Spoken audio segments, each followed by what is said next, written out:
మహిళా రిజర్వేషన్లలో ఓబీసీలకు కోటా ఉండాలన్నారు సీఎం రేవంత్ రెడ్డి. మహిళా రిజర్వేషన్లు కాంగ్రెస్ పార్టీ బ్రెయిన్ చైల్డ్ అని తెలిపారు. తాము ఎప్పుడూ బిల్లుకు వ్యతిరేకం కాదన్నారు. ఎన్నికల్లో లబ్ధి కోసమే విమెన్ రిజర్వేషన్ బిల్లును ఇప్పుడు తీసుకొచ్చారని విమర్శించారు.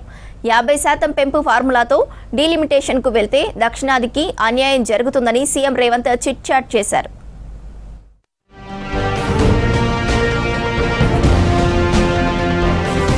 దేశంలో మహిళా రిజర్వేషన్లకు కాంగ్రెస్ పార్టీ వ్యతిరేకం కాదని, అందులో ఓబీసీ కోటా అమలు చేయాలనేదే తమ డిమాండ్ అన్నారు సీఎం రేవంత్ రెడ్డి. మహిళా రిజర్వేషన్లు కాంగ్రెస్ పార్టీ బ్రెయిన్ చైల్డ్ అన్నారు. స్థానిక సంస్థల్లో మహిళా రిజర్వేషన్లు అమలు చేసిందే మాజీ ప్రధాని రాజీవ్ గాంధీ అన్నారు. గతంలో సోనియా గాంధీ మహిళా రిజర్వేషన్ బిల్లును పెట్టారని గుర్తు చేశారు. ప్రస్తుతం ఎన్నికలు జరుగుతున్న తమిళనాడు, వెస్ట్ బెంగాల్లో రాజకీయంగా లబ్ధి పొందేందుకే మోదీ సర్కార్ ఉన్నట్టుండి మహిళా రిజర్వేషన్ పేరుతో రాజకీయం చేస్తోందని మండిపడ్డారు. శుక్రవారం సీడబ్ల్యూసీ మీటింగ్లో పాల్గొన్న తర్వాత CM Revanth Reddy chit chat చేశారు. పార్లమెంట్లో మహిళా రిజర్వేషన్స్ కోసం సీట్లు పెంచాల్సిన అవసరం ఏముందన్నారు.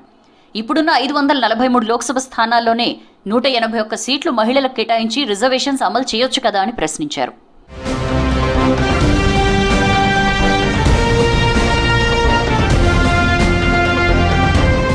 వచ్చే ఏడాది మార్చి కల్లా జనగణన పూర్తి చేసి 12 నెలల్లో డీలిమిటేషన్తో పాటు మహిళా రిజర్వేషన్లు పూర్తి చేయొచ్చన్నారు సీఎం రేవంత్ రెడ్డి. తెలంగాణ రాష్ట్రంలో కేవలం 5 నెలల్లోనే కులగణన పూర్తి చేశామన్నారు. చిత్తశుద్ధి ఉంటే ఏదైనా సాధ్యమేనని చెప్పారు. అంతేకాకుండా ప్రస్తుతం 33% మహిళా రిజర్వేషన్స్లో ఓబీసీలతో పాటు ఎస్సీ, ఎస్టీ సామాజిక వర్గాలకు కోటా ఇవ్వాలని డిమాండ్ చేశారు. తమ పార్టీ అధినేత్రి సోనియా గాంధీ సీడబ్ల్యూసీలో ఇదే అంశం సూచించారని తెలిపారు. ఖర్గే, రాహుల్, ప్రియాంకతో పాటు నేతలంతా ఈ ప్రతిపాదనకి ఆమోదం తెలిపారని చెప్పారు.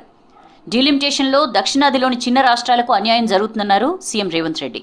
ఈ నిర్ణయం వల్ల రాష్ట్రాల మధ్య అంతరాలు పెరిగి పరిస్థితులు ఎక్కడి వరకైనా దారితీస్తాయని హెచ్చరించారు.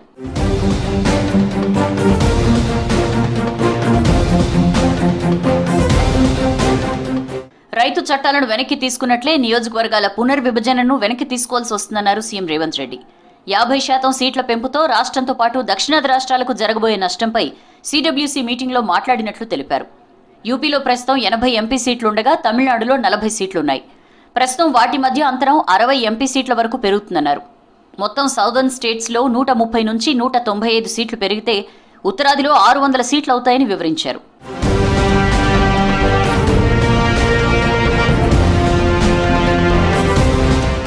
దేశానికి ఆర్థికంగా వెన్నెముకగా నిలుస్తున్న దక్షిణాది రాష్ట్రాలకు 50% సీట్లు ఇవ్వాలని డిమాండ్ చేశారు సీఎం రేవంత్. దేశానికి అత్యధిక జీడీపీని అందిస్తున్న దక్షిణాది రాష్ట్రాలకు ఆర్థిక ప్రాతిపదికన సీట్లు పెంచాలన్నారు. కాంగ్రెస్ హయాంలో ప్రధాని ఉత్తరాది నుంచి ఉంటే దక్షిణాది నుంచి రాష్ట్రపతి ఇచ్చామని చెప్పారు.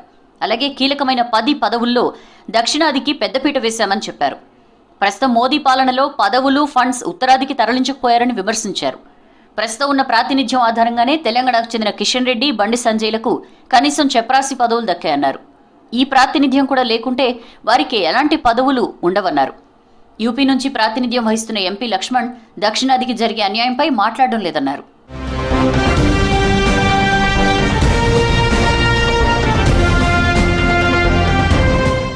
మహిళా రిజర్వేషన్ల పేరుతో దక్షిణాది చిన్న రాష్ట్రాలైన పంజాబ్, హర్యానా, గోవా, ఢిల్లీ ప్రజలను మోసం చేయాలని బీజేపీ చూస్తోందన్నారు సీఎం రేవంత్. అందుకే ఈ నెల 16, 17, 18 తేదీల్లో జరిగే సమావేశాల అజెండాను బహిర్గతం చేయలేదన్నారు. ఇక జీవన్ రెడ్డి బీఆర్ఎస్ పార్టీలోకి వెళ్లడంపై స్పందించారు. గతంలో వెళ్లిన పొన్నాల, ఆలె నరేంద్ర పరిస్థితి ఏమైందని ప్రశ్నించారు. బీఆర్ఎస్లో సీనియర్లకు ఎప్పటికీ ప్రాధాన్యత, గౌరవం ఇవ్వవన్నారు సీఎం రేవంత్ రెడ్డి.